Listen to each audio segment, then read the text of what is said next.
Chinky, bakit di pa rin ako ngayong mayaman?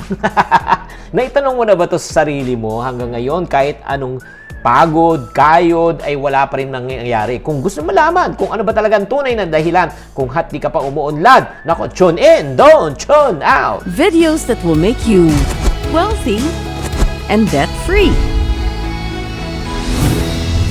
Hi there, this is Chinky Tan, also known as Mr. Chink Positive. Maraming salamat sa pagsuporta sa channel na ito. Ito yung channel ng mga iponaryo at mga payaman. Kaya kung hindi pa kayo nakasubscribe, don't forget to subscribe. Don't forget to click the bell button. Sama na natin pati yung all.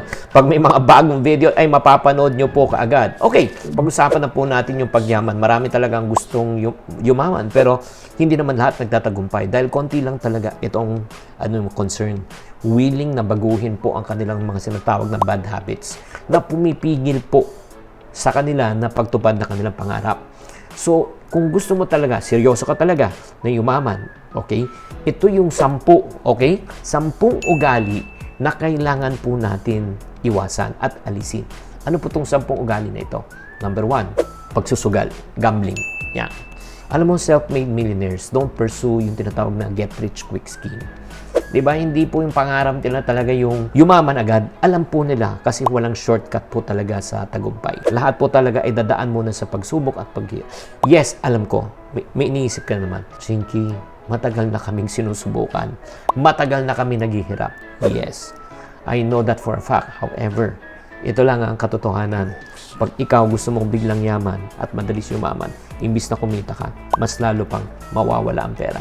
Hindi nyo ba napapansin? The more you pursue money, the more money will run away from you. So that's number 1. Iwasan po natin yung easy money. Number 2, bad habit, smoking and drinking. Yun po. So sa totoo lang, kung titignan po natin magkano po ang nagagastos po natin buwan-buwan sa pag-iinom. O yung alamin po lang kabayo. At the same time, may lalaki na nakaupo sa kabayo na nag-iyosi rin. Alam nyo, magkano po ang nawawala natin pera? Ito lang, mag-simpleng computation lang tayo. Like for example, Yossi, 5 sticks a day. O let's say 5 sticks, 5 pesos, 25. 25 times 30 days, diba? Magkano na po yun? 750 times 12 months. Magkano na rin po yan? Diba? Laki na rin po. Diba? 9 to 10,000 na.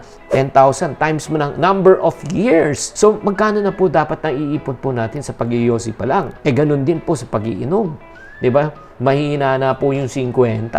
Sa 50, kung makadalawa ka lang in a week, 100, 400 a week. Diba? Times 4 weeks, di ba? Magkano na po yan? Malaki na rin pag in-average po natin. So, yung mga drinking and smoking po, kahit maliit lang po sa umpisa, pero in-add po, ay malaki na. Number 3, bad habit, impulsive buying po. Yung parang bibili ka na lang just because na gusto mo. Bibili ka dahil galit ka. Bibili ka dahil nga sa palagay mo maganda. Bibili ka dahil may sale. No, I always tell people, don't allow emotions to make the decisions for you. Because kung ang emotion na magde-decide, 90% of the decision, pagsisisihan mo, how many times aminin po natin, di ba, na impulsive ka lang, binili mo, at the end of the day, nagsisi ka. Ganun din. Na-experience ko na yun, my friend. Number 3 na yun. Number 4, bad habit that will make us poor is what? Overeating. Aminin. Ang lakas natin talaga kumain. O ito, lack for a better, ang lakas natin lumamon. Busog na tayo, takaw mata, kain pa rin ang kain. Di ba? Alam ko, sabihin nyo, eto na lang nga yung luho namin ngayon, di na kami nakakalabas. Wala namang problema. Pero kung yan ang talagang syempre, number 1, unhealthy na po siya. And number 2, masakit pa rin sa bulsa. Number 5, yung tinatawag natin bad habit that can also make us poor. Kanya na habit. Isa siguro na trademark na pinaka yung pabukas na lang. Ito talagang nagpapahirap po talaga sa atin yung mamaya na, bukas na lang. Oo, dapat sabihin po natin, now na! Ngayon na! Di ba? Kasi ang resulta po niyan, pag nagpo-procrastinate po tayo, nagkakaraming po tayo at saka yung trabaho po natin hindi magiging excellent. And then number 6, bad habit po, isa pa na nagpapahirap po sa unconsciously, is hanging out with the wrong people. Ito lang I don't know kung naniniwala kayo. Kung madalas mo kasama tambay, magiging tambay ka rin. Kung madalas mo kasama sugarol, magiging sugarol ka rin. Diba? Kung madalas manginginom at ganun din. Kaya nga, piliin po natin ang ating mga kaibigan. Malay mo, ito yung mga tao talaga nagpapahirap po sa atin. Okay, bago po tayo pumunta ng number 7, syempre, batiin muna natin ang ating mga friendship tulad ni I Agree TV. Galing naman. Marian Bautista Vlog at syempre naman kay Del Sandugo. Maraming salamat, Del. Number 7, mindset na nagpapahirap po sa atin, yung YOLO mentality. Ito yung kaisipan na okay lang nung mastos ng gumastos. Anyway, mamamatay din. Grabe naman. Dapat i-enjoy ang buhay. Hindi na kailangan mag-ipon because, di ba, travel is life, eating is life, gadget is life. No, my friends. Yung YOLO mentality, yung you only live once, ito ang magpapahirap po sa atin. Number 8 na mindset na mali, impressing other people. Another bad habit po yun. Yung ito lang ang mga friendship, yung nagpapasiklab ka lang, nagpapakitang tao ka lang, para magmukha kang sosyal. Sa harap ng ibang tao, bili ka ng bili ng mga gamit na hindi mo naman talaga afford. Diba? Nagigets nyo? Alam mo, at the end of the day, mapapasok ka sa utang, malulubog ka. Number 9, bad habit talaga that make us poor, negative thinking. Oh, guilty ka ba? Na pessimist ka?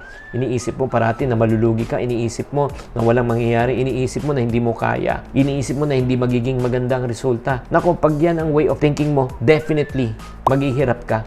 Kasi, hindi ka mag-uumpisa. And last but not the least, the one bad habit that makes people poor is what? You are so afraid of taking risks. Yung parating takot ka na lang. Ayaw ko mag-start ng business, paano na kung malugi? Magbebenta ako, paano kung umayaw sila? Alam mo, my friend, ito lang matagal ka nang may mga pinaplano, pero hanggang ngayon plano pa rin. Kasi ayaw mo mag-move out sa comfort zone. Ayaw mo magbakasakali. Ayaw mo kasing ma-reject. Ayaw mong masaktan. Pero ito lang ito yung intindihan ko.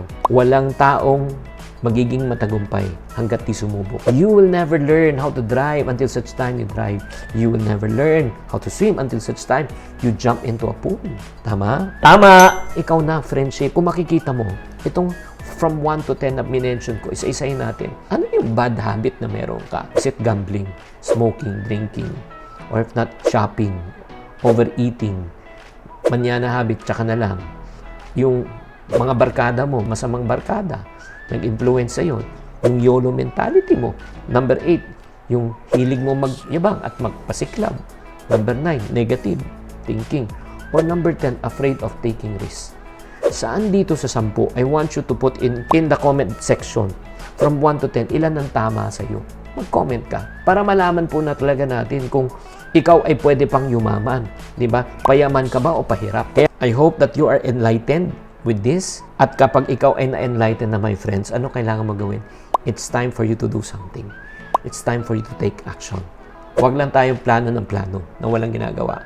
Take risks. And this thing that I'm gonna share with you, it's a 2021 sa January 30, will change your financial life forever. So maraming salamat sa pag-tune in. If you do like this video, please click like, i-share nyo itong video with other friends. And don't forget to also subscribe. This Chinkitan saying, to every problem, there's always a solution. If you're not part of the solution, you're part of the problem. Always think positive. Bye. Hi, Chinkitan. Congratulations. 1 million subscribers sa YouTube.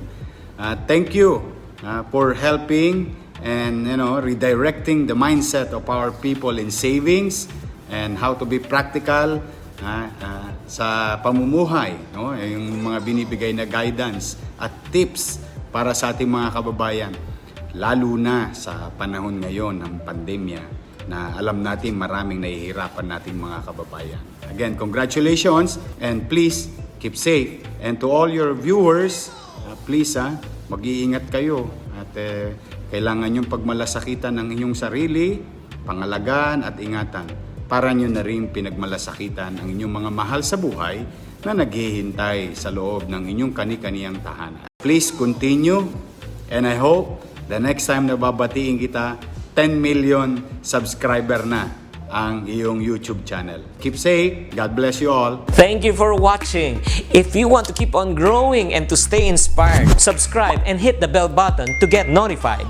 Always think positive.